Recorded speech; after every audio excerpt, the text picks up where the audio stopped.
भारत विविधता से भरा देश है जिसमें प्रत्येक राज्य की अपनी विशिष्ट संस्कृति, जीव जंतु और पर्यावरणीय संपदा है। इस विविधता को पहचान देने के लिए प्रत्येक राज्य ने एक राज्य पशु, राज्य पक्षी, राज्य वृक्ष और राज्य फूल घोषित किया है। मिजोरम और land of rolling hills, lush green forests and tribal heritage ने अपने राज्य पशु के रूप में सैरो को मान्यता दी है, जिसे स्थानीय भाषा में साजा कहा जाता है। सैरो एक दुर्लभ और रहस्यमय प्राणी है जो न केवल मिजोरम के पारिस्थितिकी तंत्र का अभिन्न हिस्सा है, बल्कि इसकी लोक कथाओं और जनजातीय परंपराओं में भी इसका एक विशेष स्थान है। ये एक मीडियम साइज, झाड़ीदार और मजबूत शरीर वाला प्राणी है जो बकरी और भैंसे दोनों से मिलता जुलता है। इसे कभी कभी बकरी जैसा हिरण भी कहा जाता है। सैरो का शरीर मांसल होता है और इसकी त्वचा मोटे काले या भूरे बालों से ढकी होती है। इसकी पीठ पर एक कुबड़नुमा रेखा होती है और पूंछ छोटी होती है। कान नुकीले और सींग पीछे की ओर मुड़े हुए होते हैं। आंखें बड़ी और तेज होती हैं जो इसे जंगल में शिकारियों से सतर्क बनाए रखती हैं। सैरो पर्वतीय क्षेत्रों में पाया जाता है, विशेषकर 1000 से 3000 मीटर ऊंचाई वाले जंगलों में। मिजोरम के पूर्वी हिमालयी जंगल जैसे Dampa tiger reserve, forest reserve of Champai और लुंगलेई, इन स्थानों पर ये सहजता से देखने को मिलता है। ये पूर्णतः शाकाहारी होता है। इसका मुख्य भोजन पत्तियां, घास, झाड़ियां, बांस के अंकुर, जड़ी बूटियां आदि होती है। ये प्रातःकाल और संध्या में सक्रिय होता है और दोपहर में विश्राम करता है। स्वभाव से ये लाजवंती और एकाकी होता है।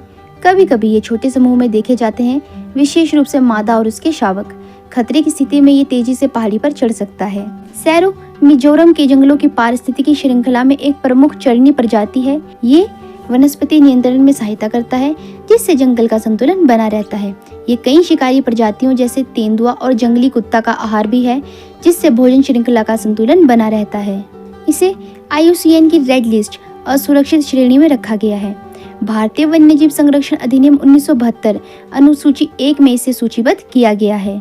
इसका शिकार और निवास स्थान की कटाई इसके अस्तित्व के लिए खतरा है। मिजोरम की जनजातीय संस्कृति प्रकृति के प्रति गहन श्रद्धा और सम्मान पर आधारित है। यहाँ के जो समुदायों जैसे लुशाई, हमार, पाइते, मारा आदि में राज्य पशु सैरो को सिर्फ एक वन्य प्राणी नहीं बल्कि आध्यात्मिक संकेतों का वाहक, वनों का संरक्षक और देवताओं का दूत माना जाता है। पहाड़ी आत्मा का दूत सफेद साजा की कथा। बहुत पहले मिजोरम की पहाड़ियों में स्थित एक गांव में अकाल और बीमारी फैल गई थी। नदियां सूख गई थी और जंगल की हरियाली मुरझाने लगी थी। गांव के लोग परेशान थे और स्थानीय पुजारी ने बताया कि ये सब लुंगदवापा नामक एक क्रोधित आत्मा की वजह से हो रहा है। तभी एक दिन गांव के पास पहाड़ी पर एक सफेद सैरो साजा दिखाई दिया। इसका रंगीन रूप विरल था और इसे देखने वाले सब चकित रह गए। बुजुर्गों ने इसे वन देवी का दूत माना। कहा गया कि यदि इस पशु को बिना नुकसान पहुंचाए आदर पूर्वक भोजन अर्पित किया जाए और पूजा की जाए तो विपत्तियां समाप्त हो जाएगी। गांव के लोगों ने वैसा ही किया। पूजा के पश्चात वर्षा हुई, जल स्रोत बहने लगे और फसलें उग आई। तब से सफेद साजा को पवित्र जीव मानकर उसकी उपस्थिति को देवता की कृपा का प्रतीक समझा जाता है। साजा और अरण्य देवी का आशीर्वाद। हमार जनजाति की एक कथा के अनुसार एक बार एक शिकारी ने जंगल में अकेला सैरो देखा। वह उसकी खाल और सींग के लालच में उसका पीछा करने लगा, लेकिन जैसे ही उसने तीर चलाया उसकी आंखों की रोशनी चली गई। भयभीत होकर उसने पास के पुजारी से संपर्क किया, जिसने बताया कि वह जीव कोई साधारण पशु नहीं था बल्कि अरण्य देवी का साकार रूप था। पश्चाताप स्वरूप उसने सैरो की मूर्ति बनवाकर गांव के मंदिर में स्थापित की और तब जाकर उसकी दृष्टि लौटी। इस कथा के आधार पर कई मिजो गांव में साजा की मूर्तियों की स्थापना की परंपरा आज भी देखी जा सकती है। वीरता की परीक्षा, योद्धा और साजा। मिजो योद्धाओं की परंपरा में एक लोक गाथा है जिसमें कहा जाता है कि एक युवक को थियानथला वीर योद्धा की उपाधि तभी दी जाती थी जब वह अकेले जंगल में जाकर सैरो का सामना कर लौटे बिना उसे मारे। यह परीक्षा केवल शारीरिक नहीं बल्कि मानसिक और आध्यात्मिक होती थी। यदि युवक में लोभ या हिंसा की भावना होती तो वह साजा के दर्शन नहीं कर पाता, लेकिन यदि वह शुद्ध मन और संतुलित दृष्टि से वन में प्रवेश करता तो साजा उसे दर्शन देकर लौट जाता। इस कथा का संदेश ये है कि प्रकृति के साथ अहिंसात्मक सह-अस्तित्व ही सच्ची वीरता है।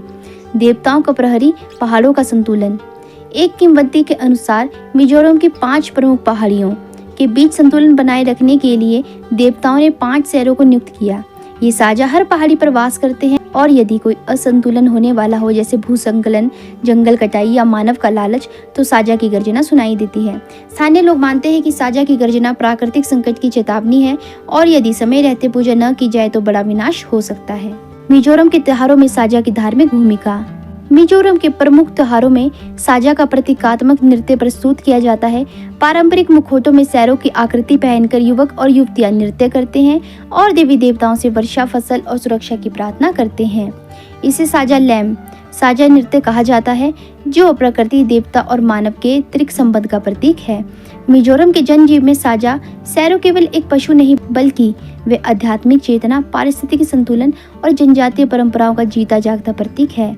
उसकी धार्मिक कथाएं हमें ये सिखाती हैं कि जब तक मनुष्य प्रकृति के संकेतों को समझता है और उसका आदर करता है, तब तक संतुलन बना रहता है।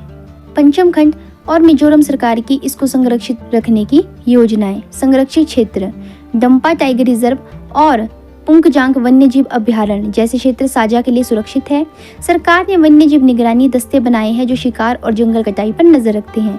स्थानीय सहभागिता स्थानीय जनजातियों को वन्यजीव संरक्षण में शामिल किया गया है।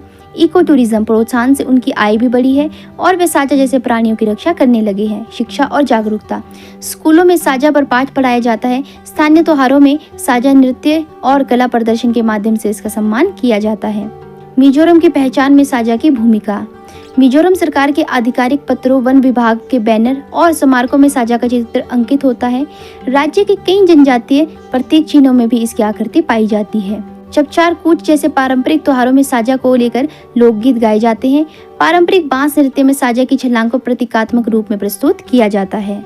जैसे साजा एकांत प्रिय है और सीमित संसाधनों में जीता है, वैसे ही हमें भी स्थायी विकास की ओर बढ़ना चाहिए। संरक्षण की चुनौतियां अवैध शिकार, वनों की कटाई, जलवायु परिवर्तन। इन चुनौतियों से निपटने के लिए सरकार, जनजातियों और आम नागरिकों को मिलकर काम करना होगा। मिजोरम का राज्य पशु साजा केवल एक वन्य प्राणी नहीं, बल्कि ये एक जीवंत प्रतीक है राज्य की प्रकृति, परंपरा और पहचान का। ये मिजो संस्कृति का वह अंश है जो पहाड़ों, जंगलों और लोक जीवन से गहराई से जुड़ा है। आज जब जैव विविधता खतरे में है, तब साजा की रक्षा करना केवल एक जीव की रक्षा नहीं, बल्कि मिजोरम की आत्मा की रक्षा है। तो दोस्तों, आशा करती हूँ कि आज की हमारी इस वीडियो में दी गई जानकारी आपको पसंद आई होगी, और अगर आपको वीडियो पसंद आई होगी तो वीडियो को लाइक करके, चैनल को सब्सक्राइब करके बेल आइकन को प्रेस कर दीजिएगा। धन्यवाद।